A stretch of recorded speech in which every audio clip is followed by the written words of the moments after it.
এলিয়টের two criticise the critic এটা লেখা হয়েছিল 1960s-এ। সেই সময়টা এলিয়ট তার লিটারি কেরিয়ারের একেবারে ফ্যাগ এন্ডে এসে দাঁড়িয়েছেন এবং উনি নিজেই বলছেন যে তার নিজের যে almost 40 years career as the literary critic সেটাকে তিনি ফিরে দেখছেন। টু ক্রিটিসাইজ দ্য ক্রিটিক, এখানে ক্রিটিক এলিয়ট নিজে অ্যাজ দ্য লিটারি ক্রিটিক কীভাবে কাজ করেছেন, কোথায় ভুল করেছেন, কোথায় ঠিক করেছেন, কোথায় রিগ্রেট রয়েছে, সেগুলো নিয়ে কথা বলবেন। লেখাটার টোন বেশ রিল্যাক্সড। এলিয়টের অন্যান্য এসেগুলো যেমন কমপ্লিকেটেড হয়, কমপ্লেক্স হয়, এটা কম্পারেটিভলি অনেক সোজা এবং কনভারসেশনাল একটা টোন রয়েছে, টোনটা অনেক চ্যাটি। এসেটার লেন্থ বেশ বড়, 15 to 16 পেজেস রয়েছে। আমি শুধু ইন্টারেস্টিং পয়েন্টসগুলো রেইজ করার চেষ্টা করছি। যেমন উনি বলছেন একটা ক্রিটিসিজমের ক্ষেত্রে ডেট দেওয়া খুব ইম্পর্ট্যান্ট, অরিজিনাল ডেট অফ পাবলিকেশনটা খুব ইম্পর্ট্যান্ট। কারণ একজন ক্রিটিকের চিন্তাভাবনা সবসময় এক থাকে না। সেই মানুষটা আজকে যেভাবে ভাবছে 20 years later যে সে সেভাবেই ভাববে তার কোনো গ্যারেন্টি নেই। সুতরাং এই ডেটটা মেনশন করা খুব দরকার, না হলে আপনার লেখা আউট অফ কনটেক্সট কোটেড হতে পারে।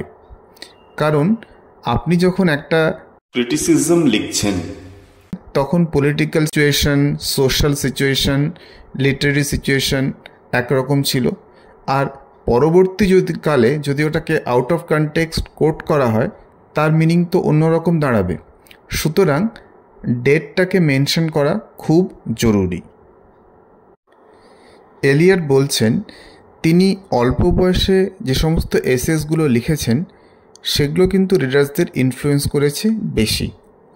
উনি নিজেই ভাবছেন যে এটার কারণ কি হতে পারে। একটা কারণ হচ্ছে ডগম্যাটিজম অফ ইউথ, মানে অল্প বয়সে যে একটা জোশ থাকে, আইডিয়ালিজম থাকে, সেই ব্যাপারটা।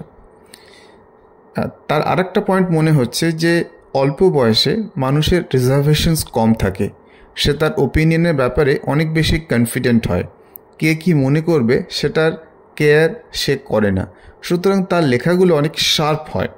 কিন্তু বয়স হওয়ার সঙ্গে সঙ্গে একজন ক্রিটিক ভাবে যে তার এই লেখাটা কাউকে অফেন্ড করবে না, তো সো ন্যাচারালি সে একটু কনজারভেটিভ হয়ে যায়, একটু অর্থোডক্স হয়ে যায়, তার শার্পনেসটা কিছুটা হলেও কমে যায়।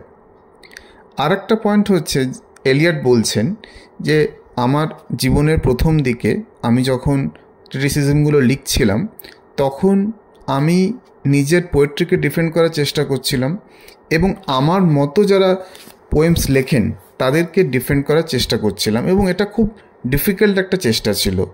তো এই যে চেষ্টাটা এই লেখাগুলোকে একটা আর্জেন্সি দিয়েছে, একটা ডিটারমিনেশন দিয়েছে, সেই জিনিসটার জন্য মানুষের হয়তো ভালো লেগেছে।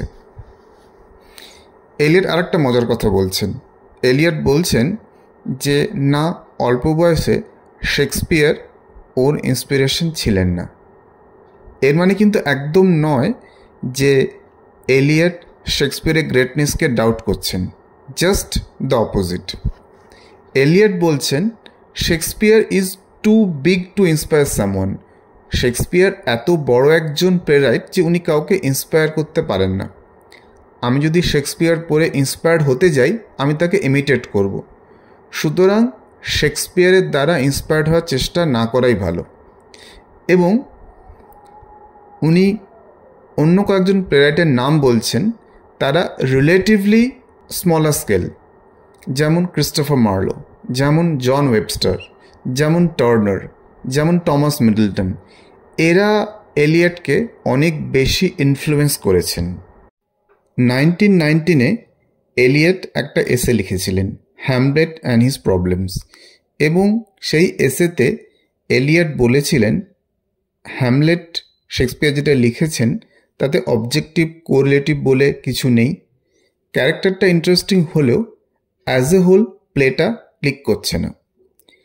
এবং 1919 বলা এই কথাটা অবভিয়াসলি একটা হইচই ফেলে দিয়েছিল। এইবার টু ক্রিটিসাইজ দ্য ক্রিটিক এই এসেতে এলিয়ট এই নিজের স্টেটমেন্টটাকেই আবার ফিরে দেখছেন এবং তিনি বলছেন, হতে পারে আমি ভুল ছিলাম, হতে পারে শেক্সপিয়ারের ম্যাচিওর প্লেগুলো যেমন Timon of Athens, Antony and Cleopatra, এগুলোর প্রতি আমার একটা বায়াস ছিল, সেজন্য হয়তো হ্যামলেটকে আমি ছোট করার চেষ্টা করেছিলাম। আবার এলিয়ট বলেছিলেন যে মেটাফিজিক্যাল পোয়েটসদের মধ্যে একটা ইউনিফিকেশন অফ সেন্সিবিলিটি আছে, আর অন্যান্য পোয়েটস যেমন মিল্টন, তার মধ্যে একটা ডিসোসিয়েশন অফ সেন্সিবিলিটি আছে, মানে সেন্সগুলো ঠিকঠাক আসছে না। এখন এলিয়ট মনে করছেন যে হতে পারে যে উনি দান্তেকে একটু বেশি ভালোবাসতেন, দান্তে বলতে ইটালিয়ান পোয়েট দান্তে, ইনফার্নোর রাইটার দান্তে, এবং হয়তো তিনি মিল্টনকে সেই মুহূর্তে পছন্দ করতেন না, সেজন্য সেই কথাটা বলেছেন। সুতরাং এই পয়েন্টটা খুব ইন্টারেস্টিং যে ক্রিটিক্সদেরও নিজস্ব একটা বায়াস থাকে, পার্সোনাল বায়াস থাকবে এবং থাকাটাই স্বাভাবিক। কিন্তু এটা দেখে ভালো লাগে যে টি.এস. এলিয়ট এই ফ্যাক্টটাকে অ্যাডমিট করছেন যে ওনার পার্সোনাল বায়াস ছিল এবং সেটা ওর ক্রিটিসিজমকেও ইনফ্লুয়েন্স করেছিল। এসেটির একদম শেষের দিকে এলিয়ট কোয়েশ্চেন করছেন, একজন ক্রিটিক কি মানুষের রিডিং টেস্টকে অল্টার করতে বা চেঞ্জ করতে পারে? উনি ঘুরিয়ে ফিরে যেটা বলতে চাইছেন, না, একজন ক্রিটিক একটা রিডিং টেস্ট চেঞ্জ করে দেবে এরকম তার ক্যাপাসিটি নেই। সুতরাং একজন ক্রিটিকের ক্ষমতা যে খুবই লিমিটেড, সেটা উনি ইন আ ওয়ে অ্যাডমিট করে নিচ্ছেন। এসেটা পড়ে একটা ফিল গুড ফিলিং হয় যে একজন বয়স্ক মানুষ যিনি নোবেল পেয়ে গেছেন, তিনি তার লেখাগুলোর দিকে ফিরে তাকাচ্ছেন। যে সময়টা উনি হয়তো একটু ইম্পুডেন্ট ছিলেন, একটু ইমপেশেন্ট ছিলেন। এবং এই এসেটা খুবই সুন্দর। এই এসেটার একটাই প্রবলেম রয়েছে, কেউ যদি এসেটা এনজয় করতে চায় তাহলে তাকে এলিয়টের প্রথম দিককার কয়েকটা এসে অবভিয়াসলি পড়তে হবে, কারণ এই এসেতে এলিয়ট নতুন কিছু বলছেন না। উনি যে সমস্ত এসেস লিখেছেন আগে, সেগুলোর উপরই উনি কমেন্ট করছেন।